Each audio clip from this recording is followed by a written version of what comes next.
สบายดีเนาะสบายดียามแรงๆพี่น้องอันนี้ใบมะม่วงอ่อนพี่น้องพอสวงนี่เนาะพุ่นกำลังปงพี่น้อง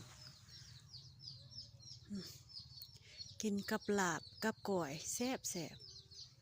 ใบมะม่วงเนาะพี่น้องเนาะพุ่นพอสวงนี้เป็นสวงที่ว่ายอดมะม่วงปงเนาะพี่น้องงามพุ่นงามอีหลีเนาะพอดีจำกับก๋วยกับลาบนี่แซ่บเลยพุ่นอ่อนซอดเด้เนาะพี่น้องเอ้ยพุ่นวันนี้เราไปเบิ่งเนาะโอ้จักไปไซเบิดเนาะเด็กหน่อยเนาะโม่ไปไซพุ่นไก่ก็อยู่สูงขนาด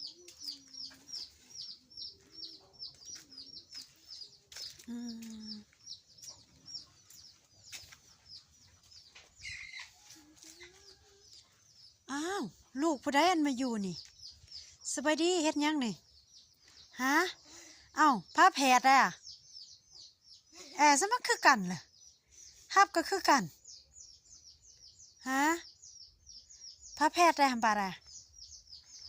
อีโมเพลวะอีโมเพลป้าไว้รถตึงกองน่ะป้ารถมาหนาไว้รถตึงกองป้ารถก็สบายที่จองรถดอกตึงกองเนาะเลยเอาปะกึกแกดิสงสัยอยู่ไรเนาะแบลดลอนดาปะกึกแกมวนตัวเดียหันเต้าเต้นเนาะเบิ้งหันเต้าเต้นเนาะเบิ้งเนาะภาษาลาวว่ามานี้มันไม่ตะเนาะฮะเกลือแล้วมั้งไงเก่าฮะเกลือแล้วมั้งฮะเกลือรถนี่มั่วเนาะดองกระแตเนี่ยตะเกิบยังไรเกลือรถด้วยโอ้ดองเกิบตะรถดิโอ้เข้าใจแล้วดองเกิบตะรถห้อยดีอ่ะบ่นะโอ้อันนองเกิลโอ้แกะดอกขึ้นไงเด้ออุ้ยก็สมาไตเลยปิดจุดที่เดเปลืองแค่มวดแค่กระจังเปิดเอามานี่เตอร์นะกันแน่เบิ้งผ้าแพทย์แต่ทำปะล่ะฮะ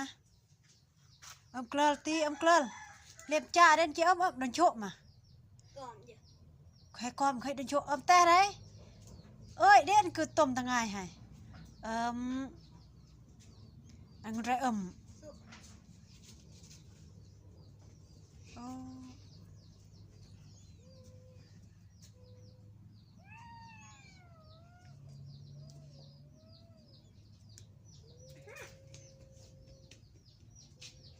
เตอร์ป้าเด็กหน่อย2 คนนี่คือกันอีหลีเหรอโอ้ดอกไม้เริ่มดอกแล้วนี่สิได้เงินแล้วนี่ป้าหอมเป็นหอมเลยดอกลายขนาดพี่น้องเอ้ย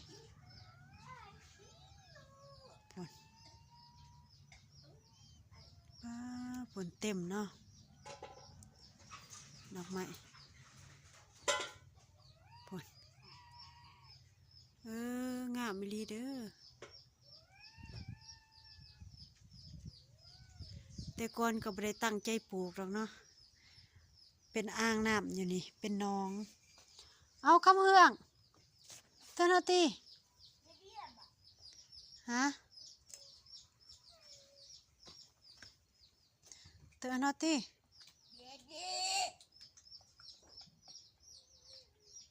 โอ้หับก็คือกันจองตัวมาว่า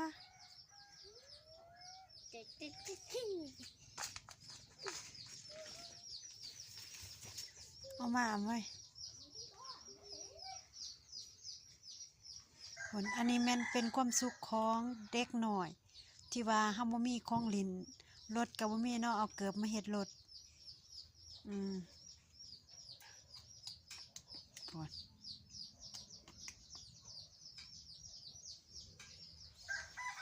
แผดคนละแม่เอาคำเมืองเจ้าหน้าที่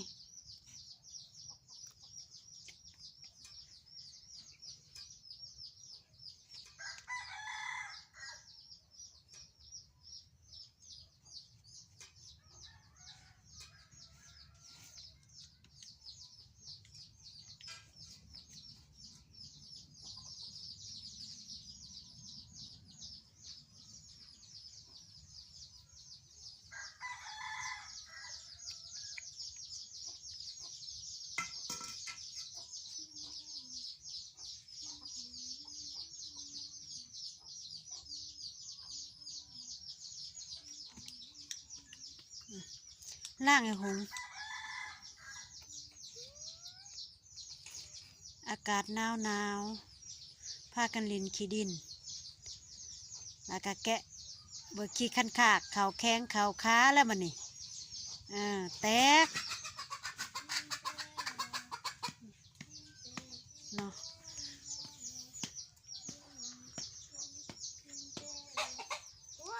นี่หมูกาหัวใจแน่เบิ้งอ๋อก็แน่เบิ้งปะตะยังบาระอัมบาร์ตันปะเล็กกับหัวใจตะยังอะไรกันยิ้มเบิ้งเล็กกับหัวใจตะยังหัวปินบาระนอตีหงปินบาระนักเกินอ่ะโอ้ซ้ำกันน่ะเอากระจื้นเบิ้ง1 2 3โอ้ผ้าแผดเลยเด้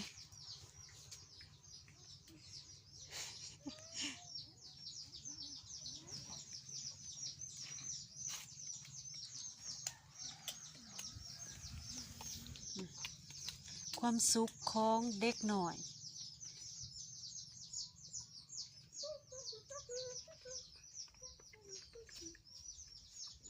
ไก่บ้านลำไม่จะปอดเลยแต่ที่ไกลเสวยแต่ที่เอาไม่อันนี้จ้าเนาะคือต้มให้คือจ่าสนะไม่ร้อนจ้าแน่คำหุงเลยจ่าไม่เลยจ่าก็ได้เนาะหุงเนาะ